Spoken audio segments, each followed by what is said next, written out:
My name's Laura Jenkin. This is my week 2 video for my business ethics class. I'm going to be talking about some stuff I learned from watching some of the YouTube videos. One of the first things I could tell you about is moral relativism. And that is about that there is no universal objective or moral standards that is developed by people. I did learn there are two main types that are ethical subjectivism, which morally should be relative to each individual, and culturalism, relativism, is morality that should be relative to each culture or society. They're basically saying that people should have their own views and they can be equal. Each person can believe what the individual believes. Like, for example, a lot of times a touchy subject could be abortion. That was one that was in the video, which I could talk about, but I won't because a lot of people won't like my views. You do have your good and bad within the cultural norms of society. And with relativism, sorry, I have a hard time pronouncing things. Everyone is always right about everything. Then how can each of us have our own opinions? Some people want to avoid arguments on politics, religion, other issues, that they just don't want to avoid that type of person. They don't want to have anything to do with it. You want to be able to argue and put your points out there in discussion so that each person can talk about what each one believes for them, because everybody has their own moral and ethical values, and you should be able to do that. Some moral views and beliefs can vary between cultures. You would not want to force our views on others. Be open to other viewpoints and not overly judgmental with tolerance, objectivism. And the golden rule can be an objective force in morality.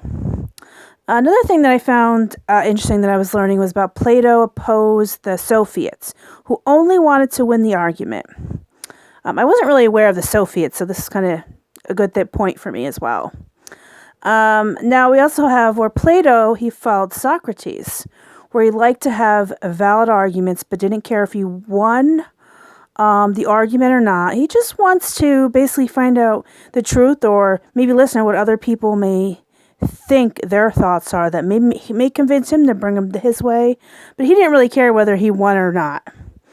And Socrates feels like if you're going to coast through life or follow the crowd, then you're not really living. You should be examining your life to see what you can do to improve yourself and see what else might be out there. Socrates has an open mind, curious and willing to change views if you can show him. Now, he was executed basically because he's going around town kind of corrupting some of the younger teenagers and that, trying to allow them to view their arguments and viewpoints, the kids in town. I kind of thought that was terrible. I actually did I think I did a report on Socrates. I had to do several reports on a lot of the philosophies I got to choose. I believe he was one. I thought that was kind of sad. Couldn't even voice your own opinion, but that was, back in the day.